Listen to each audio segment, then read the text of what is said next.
de lo que pasa por aquí. Ok, muy bien. Bienvenidos a una clase más de la Escuela de Líderes de Iglesia Ríos de Gloria en Retalhuleu. La semana pasada estuvimos compartiendo el tema Dios ama a las multitudes y la base bíblica de este tema de Dios ama a las multitudes, pues es el clásico, ¿verdad? Juan 3:16, que de tal manera amó Dios al mundo. En el mundo hay multitudes, ¿verdad? Y amó Dios al mundo, a todititos, nos amó, para que nosotros, pues, pudiésemos ser recíprocos. O sea, cuando uno lo aman, pues lo menos que puede hacer uno es amar. Dios nos amó y de tal manera que dio a Jesucristo en sacrificio. Jesucristo dio su propia vida para redimirnos del pecado, para darnos una oportunidad de alcanzar la vida eterna por medio de Él. Y hoy vamos a ver la continuación de ese tema, que es trabajando por multitudes. O sea, la semana pasada vimos que Dios ama a las multitudes. Hoy vamos a ver lo que es trabajar por las multitudes. Y siempre que hay algún título tenemos que ver cuántos elementos están incorporados ahí, y vemos dos elementos: trabajo y multitudes. No vamos a redundar en multitudes, ya sabemos que multitudes, un montón de gente, Dios amó al mundo, entonces amó multitudes. Pero ahora vamos a ver el segundo elemento, que es trabajo. Y el trabajo es la acción y efecto de trabajar. En un concepto un poquito más amplio, vemos que el trabajo es la actividad física o intelectual que las personas realizan para alcanzar un objetivo o satisfacer una necesidad mediante la producción de bienes y servicios. Ese es trabajo. ¿Qué dice la Biblia así concreto y al grano del trabajo? Dice que el que no trabaje, que no coma. O sea, es necesario trabajar para mantenerse. Y también dice que el que no provee para su familia es peor que un impío. O sea, que debemos de trabajar y proveer para la familia. Esa es una ley bíblica. O sea, no se vale el vivir por fe y no hacer nada. No se vale el escondernos detrás de una posición o excusarme que soy pobre o cualquier cosa y no trabajar. O sea, no se vale. No es bíblico. Y cuando la persona de verdad tiene esa pasión de sentirse útil, no necesita andar viendo quién le da o quién lo sostiene. El mejor ejemplo que les puedo dar aquí en Retalhuleu, yo sé que más de alguno de ustedes lo ha visto, una persona que reparte periódicos y no tiene sus dos manos. ¿Sí? ¿Lo han visto? Un día lo encontré por aquí porque viene a meterse hasta aquí en la colonia, en la parte donde hay piedras, y cuesta mucho más manejar una bicicleta. Y yo lo vi con sus garfios y ahora anda sin los garfios. Le digo, un día lo vi así de cerca y le pregunto, mira, yo te vi que tenías garfios. Le dije, eso como prótesis para poder sujetar cosas. ¿Qué pasó? Le dije, es que me estorban para la bicicleta, dijo, y me puedo mover mucho más fácil sin eso. Y ahora anda sin los garfios. Ahora, ¿por qué les cuento esto? Porque han entendido que el trabajo le da dignidad. El trabajo dignifica al hombre.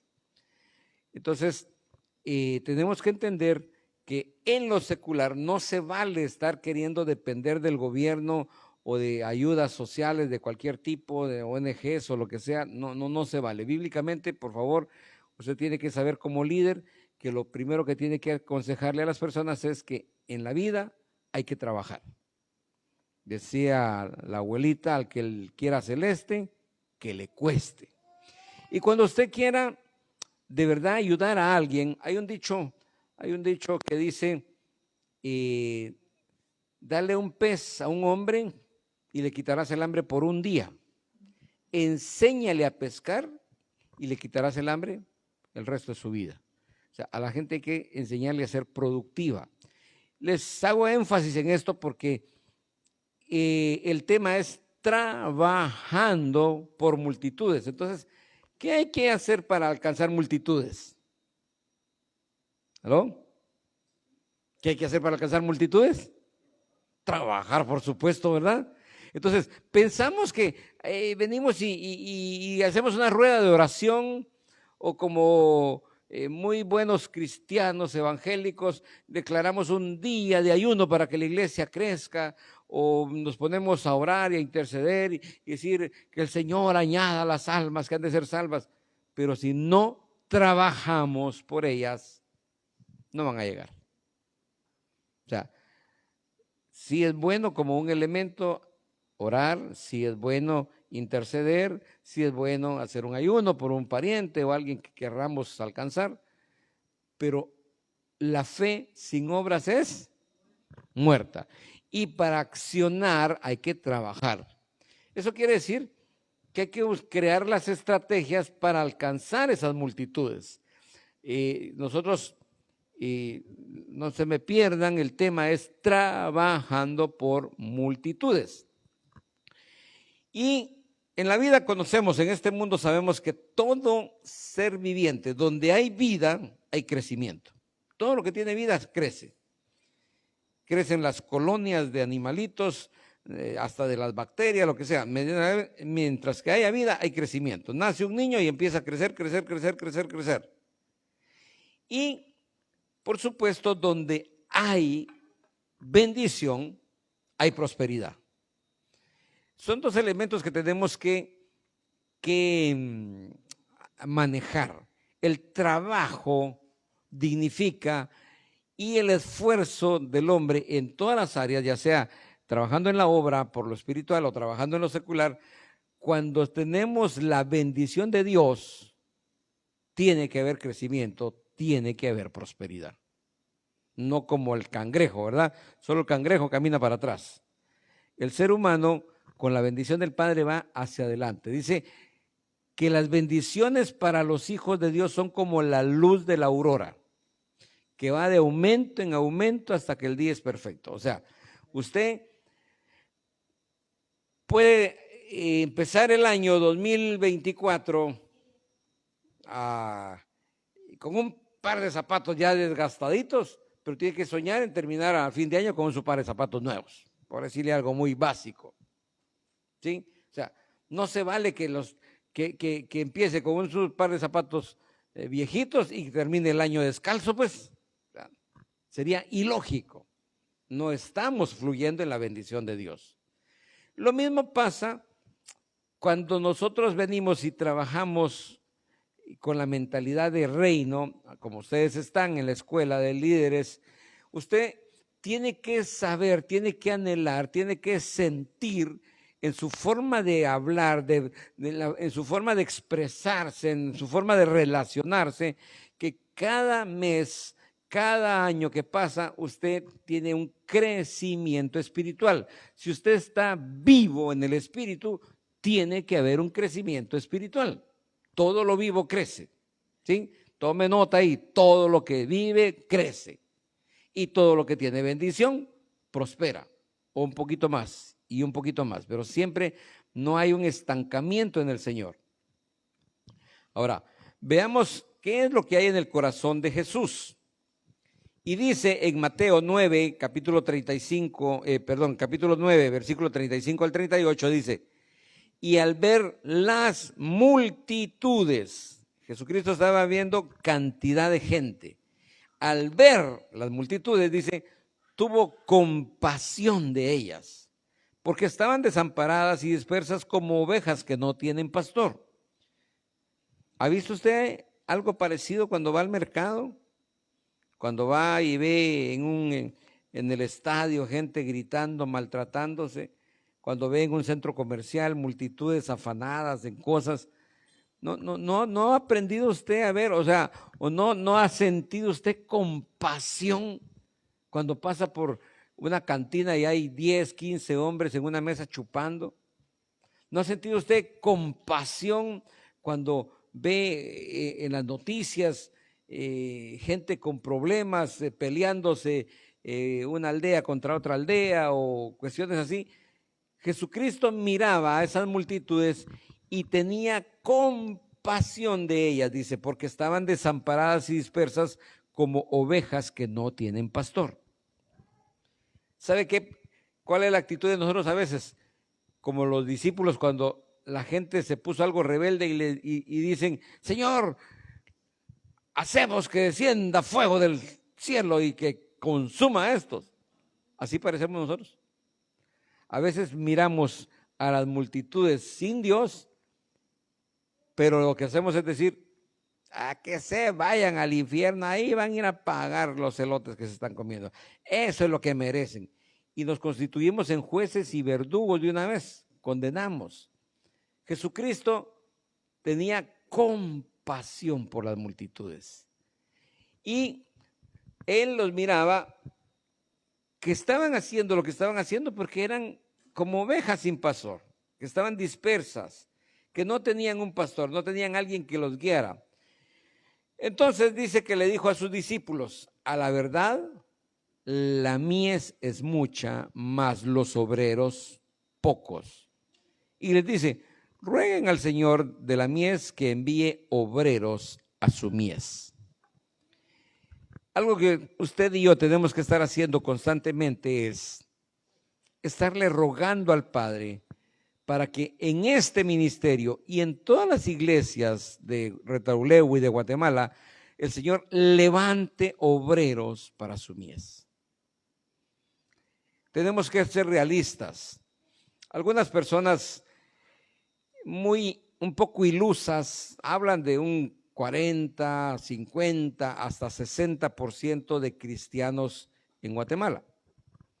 Pero según las estadísticas ya formales, reales, nos damos cuenta que cuando hablan de un 40, 50, hasta 60% de cristianos, están integrando cristianos católicos y cristianos evangélicos, porque también los católicos creen en Jesucristo.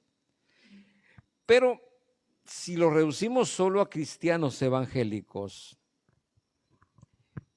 no les puedo dar un dato nacional, pero por los años que fui presidente de los pastores en Retaluleu, yo pude hacer un censo y en base a la población de Retaluleu y los porcentajes de miembros en las iglesias, que no podemos decir que el 100% de los que asisten a una iglesia son nacidos de nuevo o tienen convicción de fe. Algunos empiezan, algunos se van, algunos están solo de simpatizantes, pero yo pude detectar que acá en Retaluleu más o menos, así como siendo muy generosos, muy bondadosos, habrá un 10% de cristianos evangélicos. Y de ese 10%, pues algunos que estamos en proceso, ¿verdad? Algunos que sí le sirven al Señor, se involucran en el evangelismo, en el servicio social, y algunos que no. Según las estadísticas, un 80% de la gente solo llega de observador y solo un 20% diezma y ofrenda, que son los que sostienen a los ministerios. Entonces, por eso es de que realmente no hemos producido un efecto positivo, marcado, visible en la sociedad. ¿Qué nos toca? Rogarle al Señor que hayan más obreros, porque la mies es mucha, dice, o sea, las personas ahí están, las multitudes ahí están, pero necesitan ser ganadas, necesitan ser discipulados, no solo está mal el dicho de ganarlas, porque quiero que vean que es muy diferente un asistente a una iglesia, que es muy diferente a alguien que les simpatice el evangelio, es muy diferente que busque a alguien por interés de salir de problemas, a una persona que de verdad se quiera dejar discipular. Solo un discípulo permanece, solo un discípulo es transformado y solo un discípulo puede transmitir palabra de verdad que va a transformar a otras personas. No hay otra forma. Por eso Jesucristo le dice en la Gran Comisión, vayan y hagan discípulos. Nunca dijo vayan y hagan una campaña evangelística, ganen gente. Nunca dijo hagan que la gente repita la confesión de fe y ya son salvos y qué bueno. Para mí es como la leche adulterada. Se ha diluido tanto el evangelio que ahora solo que haga la confesión de fe ya soy salvo. Ya. Y la gente, bueno, ya soy salvo, ya hice mi confesión de fe. Haga lo que haga, de todos modos voy a ser salvo.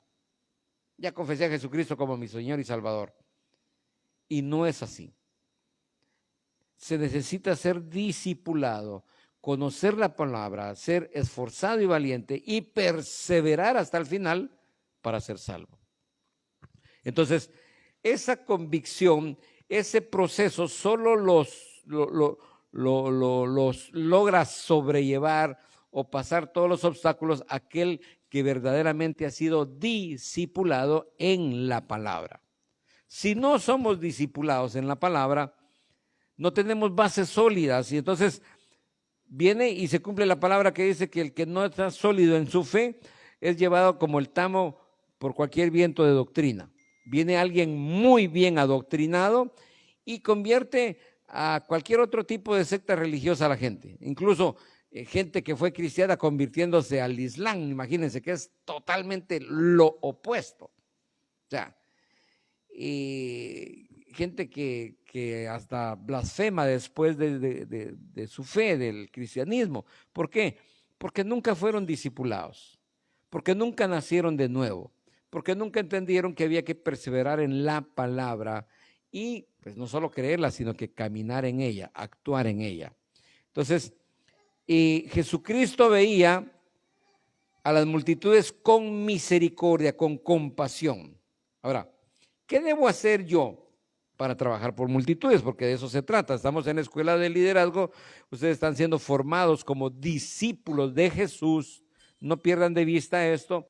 Ustedes no son discípulos de Ríos de Gloria, ustedes no son discípulos de Pastor Freddy Monzón, ustedes son discípulos de Jesús. Estamos siguiendo el modelo de Jesús, nuestro líder es Jesús.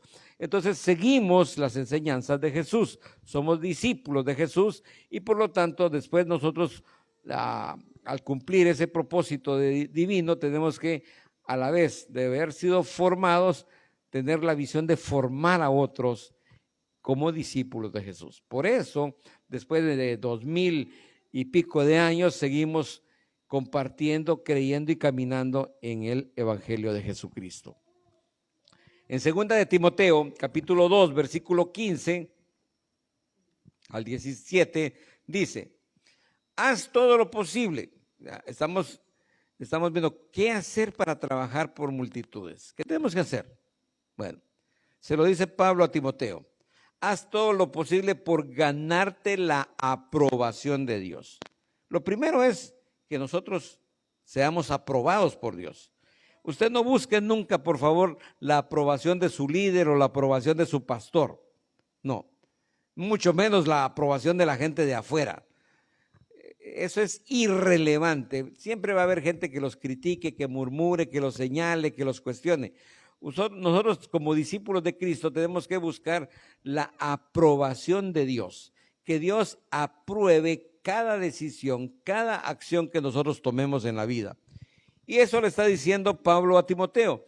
Procura sentirte, ganarte la aprobación de Dios. Así Dios te aprobará como un trabajador que no tiene de qué avergonzarse y que enseña correctamente el mensaje verdadero. No prestes atención a las discusiones de los que no creen en Dios. O sea, eso es, mire, lo peor que usted puede hacer. Nunca discuta con alguien que no cree en Dios, con un ateo o con alguien que cuestione el evangelio. No prestes atención a esas discusiones de los que no creen en Dios, pues eso no sirve de nada. Los que así discuten van de mal en peor, dice la palabra. Versículo 17. Y sus malas enseñanzas se van extendiendo como el cáncer. Así también lo han hecho Himeneo y Fileto. No tan menos bonitos esos nombres, pero habían dos cuates que se fueron desviando.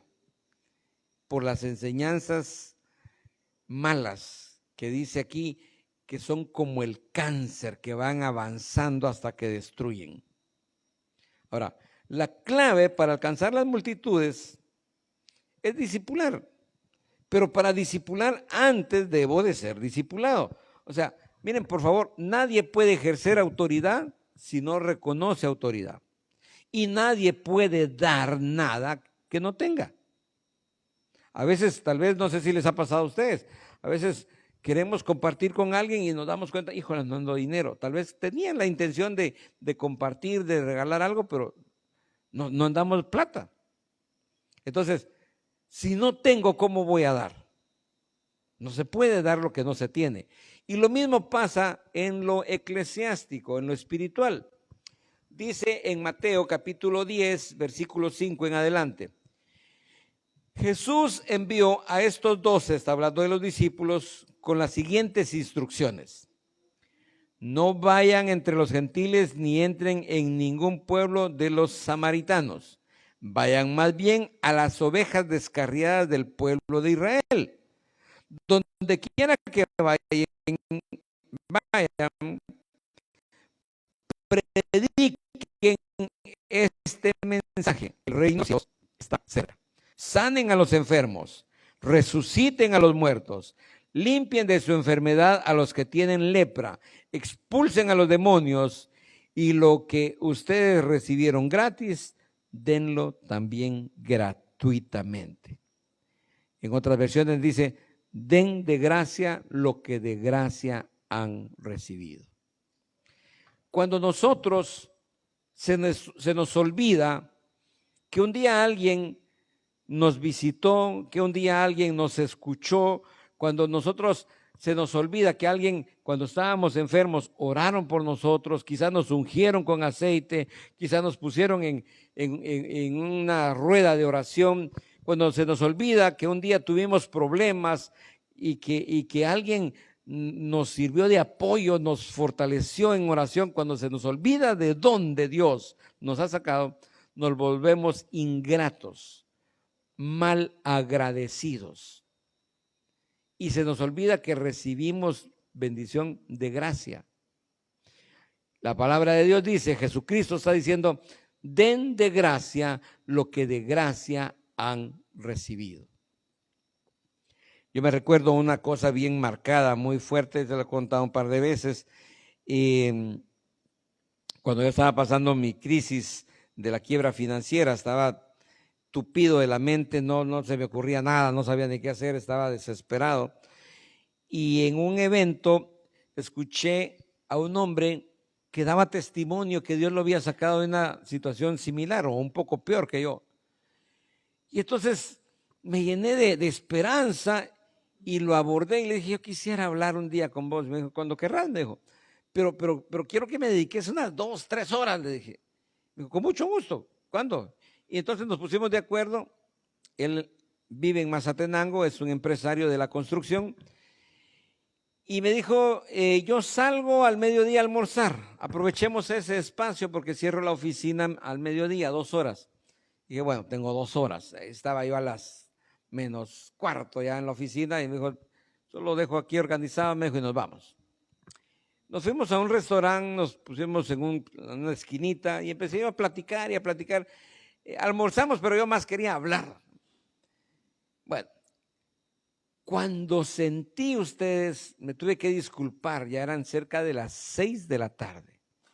Y yo le dije, perdóname, te quité toda la tarde. Entonces solo se rió y yo ya sabía cómo es esto, me dijo, no tengas pena. Yo dejé dado órdenes, iban a ir a abrir, iban a trabajar. Yo sabía que no iban a hacer 2 horas. Entonces le dije, mira, te agradezco mucho, perdona, que. Me dijo, no, me dijo, ¿sabes por qué lo hago? Porque un día yo pasé la mismísima experiencia y la misma necesidad que vos. Solo que a mí me tocó un poquito más lejos, me dijo, porque yo escuché a un empresario hondureño y eso fue lo que me tocó mi corazón. Y yo tuve que viajar hasta Honduras, me dijo, para ir a hablar con este hombre. Pero ese hombre me fue a traer al aeropuerto, me llevó a su casa, comimos, desayunamos, almorzamos y ya mero cenábamos, solo que me tenía que venir de regreso en el avión de la tarde. pero le consumí más de 8 horas, me dijo, de su tiempo. Y él me dijo exactamente lo mismo. No tengas pena, estoy a las órdenes, porque un día alguien hizo eso mismo por mí. Eso se llama dar de gracia lo que de gracia hemos recibido. No se les olvide, no se pierdan, no es del que quiere ni del que corre, sino del que Dios tiene misericordia. Y tuvo misericordia de nosotros porque alguien antes intercedió por nosotros.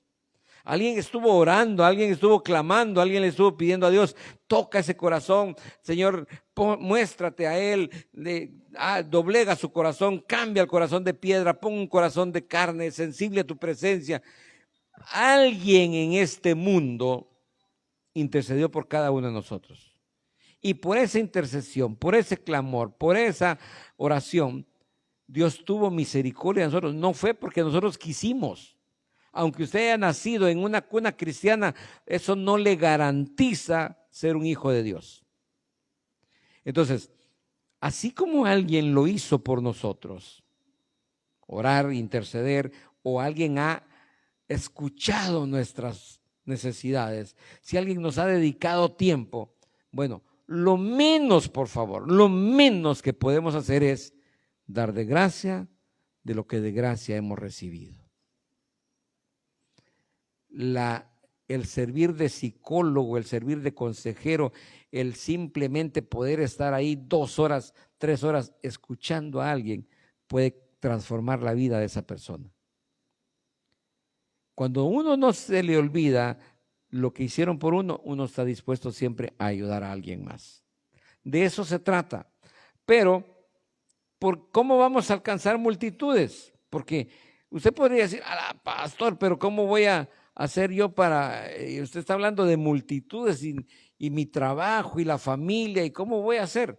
Bueno, la estrategia está en que Dios amó al mundo, Juan 3:16, y para agradar a Dios, ¿qué tengo que hacer? Pues amar también a las multitudes y hacer mi parte. Y para trabajar por multitudes se necesita planificación. Y esto es el modelo de la escuela de liderazgo, formación. Se necesita organización y por eso son los grupos de amistad en las casas. Y, por supuesto, el discipular, ¿verdad? Que es la consolidación. Entonces, no nos compliquemos la vida pensando, yo ¿cómo voy a hablarle a 1,000, a 10,000 personas? No, es que no somos nosotros los únicos. Cuando armamos un equipo de trabajo, cuando yo me dedico a ustedes a formarlos como discípulos, yo tengo la plena convicción que si ustedes de verdad absorben la enseñanza y la convicción de multiplicarse, después ya no voy a ser solo yo formando discípulos. Después van a ser 10, 12 discípulos formando a la vez otros 10, 12 discípulos y se vuelve una expansión piramidal. Entonces, no nos compliquemos en pensar, ¿y cuándo le hablo a multitudes? Es que si le hablas a uno, y de ese uno haces un discípulo, después vas a ser tú y ese discípulo formando otros discípulos. Y se da la multiplicación. Nosotros estamos creyendo en que Dios va a hacer esa obra multiplicadora cuando cada uno de nosotros de verdad nos propongamos amar como Dios ama a esas multitudes que están ahí afuera dispersos como ovejas sin pastor. ¿Y sabe qué es lo más precioso? Que por cada alma que usted gane para Cristo, que usted rescate del infierno, que usted transforme su vida con la palabra de Dios, porque usted lo discipuló, por cada alma dice que hay un premio, hay coronas en el cielo. No hay cosa más valiosa para el Señor que las almas que usted gane. Usted puede pasar toda su vida y llegar a dar 1,000,000 de quetzales en diezmos y ofrendas que no tiene comparación con un alma que usted gane para Cristo. Usted puede pasar 10 años sirviendo en una iglesia, viniendo temprano, o estando en la alabanza, o haciendo 1000 cosas en el servicio. No se compara con un alma que gane para Cristo. Imagínense el gran valor que tenemos nosotros, que nuestro precio fue pagado con la sangre de Jesucristo. No había valor en el mundo, ni oro, ni plata, ni nada que pudiera pagar nuestra salvación. Tuvo que haber sacrificio, el sacrificio del Hijo de Dios. Y eso no lo tenemos que perder de vista, porque a veces nos volvemos muy egoístas, nos volvemos muy ensimismados, y eso nos hace perder el rumbo. Vamos a finalizar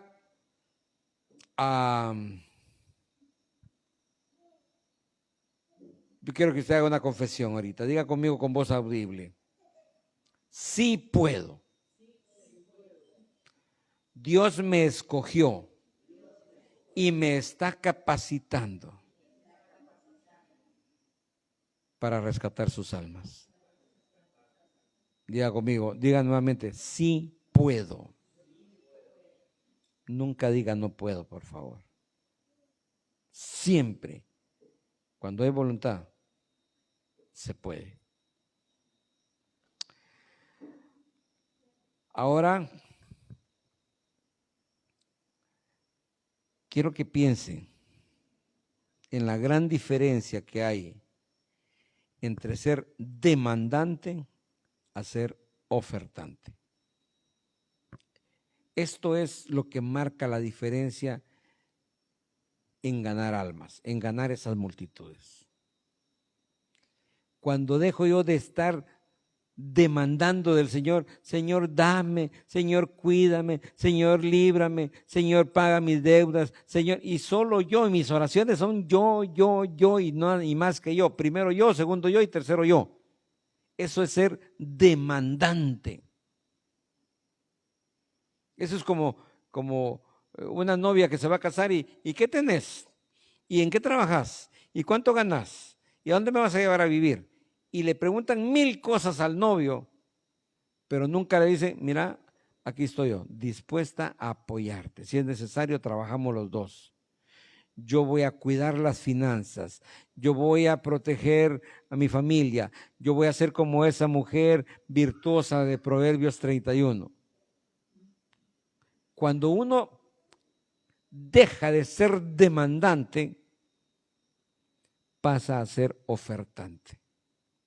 Cuando usted deja de pedir y pedir y pedir en todas sus oraciones, todos los días, solo pedir, y cuando usted empieza a interceder, a clamar y a dar esos pasos de fe para ganar las multitudes, entonces y solo entonces estamos haciendo la voluntad del Padre. ¿Amén? Ok. Hebreos 13:7.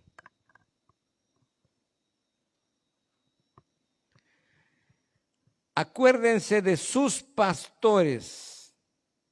En otras versiones dice, acuérdense de sus dirigentes o de sus líderes.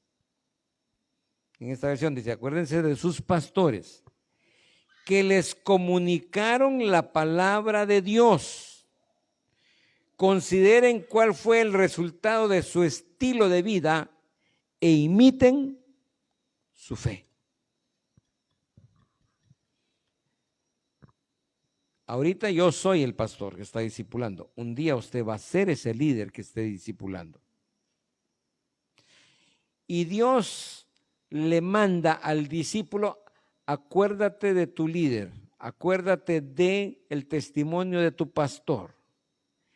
Imítalo a él en su fe. Pablo lo decía de esta forma: imítenme a mí en lo que yo imito a Cristo. Esta palabra hoy me confronta más a mí, porque yo no les puedo hablar a ustedes de prosperidad si yo no soy próspero. Yo no les puedo hablar a ustedes que el trabajo dignifica al ser humano si no me ven trabajando a mí. Yo no les puedo decir que las bendiciones para los que creemos y amamos al Señor son como la luz de la aurora que van de aumento en aumento, si ustedes no ven en este ministerio que la bendición va aumentando. No podría.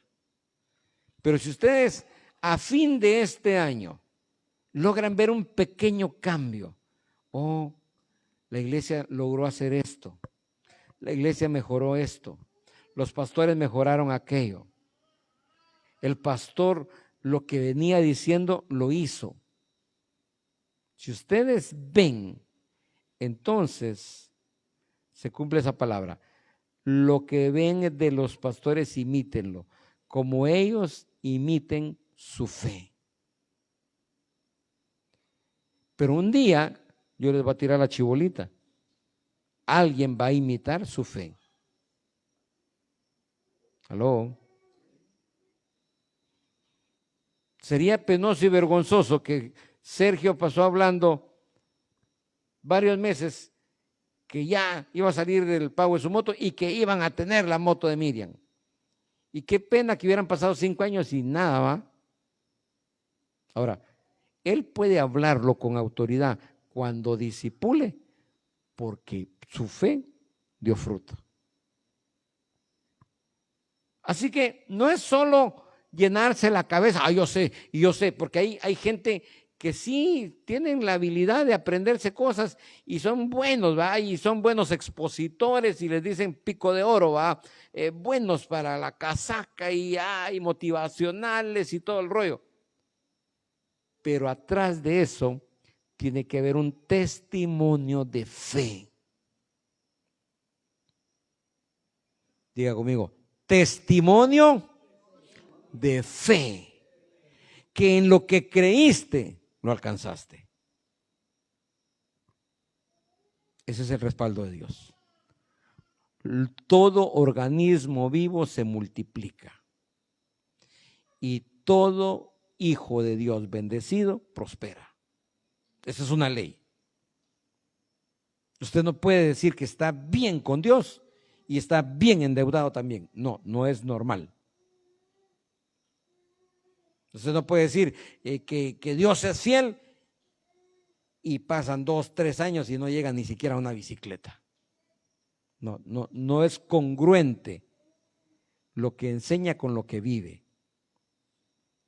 Y aquí dice, imiten a sus pastores que les enseñan la palabra y la fe de ellos. Usted va a graduarse, primeramente Dios, se gradúa todo el grupo como líderes de la escuela de liderazgo, capacitados y tal vez agarran el rollo y pueden predicar y todo, pero detrás de eso tiene que haber un testimonio de fe. Y entonces ganaremos esas multitudes que Dios quiere. Obstáculos van a haber. En toda guerra hay heridos y hay muertos. Podemos soñar en 100 y se logran salvando 10. Pero no importa, aunque sea uno. Por uno que se convierte a Cristo, hay fiesta en los cielos. Que Dios me los bendiga esta noche. El tema, trabajando por multitudes. Trabajando. Es trabajo lo que se necesita.